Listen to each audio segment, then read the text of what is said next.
咁去到呢度呢，就係我哋嘅 checkpoint 2啦，元荃古道，咁就係三小路交匯同埋橋嘅位置。我哋而家到 checkpoint 2，而家喺度休息緊，跟住而家 team 2喺度商量緊啲嘢。報晒，我哋陰間，我哋陰人嚟嘅，我哋係。咁我哋就行咗一條小橋啦，咁原來我哋嘅右邊都有一條河嘅，咁慢慢行啦，咁就會去到一個三小路交匯處。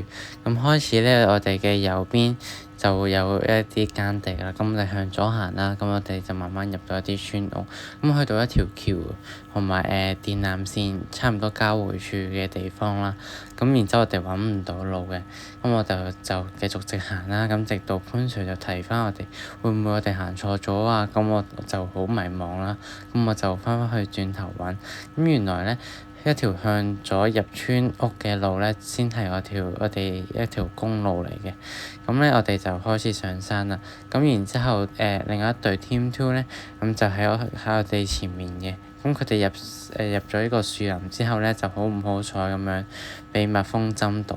咁我哋就喺後面就慢慢等待啦，唯有。咁喺呢段期間，咁我哋都會俾蚊針嘅咁樣。咁其實嗰條路就好窄嘅啫，就兩邊都係樹林。咁係啦，咁我哋就慢慢一齊行去到我哋嘅電塔下面呢。咁佢哋就開始處理佢哋傷口啦。咁我哋就繼續前行啦。咁我哋去到一個路碑嘅時候呢，我哋就跟住去行啦。點知呢，越行就越發覺唔妥喎。咁原來我哋係行錯路，呢條係人哋行錯嘅路嚟嘅。咁原來之前原本地圖上面嗰條路呢，就俾啲草叢生翻出嚟，咁我哋就唯有direct bearing 就直接闖落去啦。咁我哋就慢慢去到呢個小徑同埋公路嘅交匯處，咁我哋就同 Team 2呢就一齊行啦。而家我哋爆完山落緊嚟，見唔見到？係。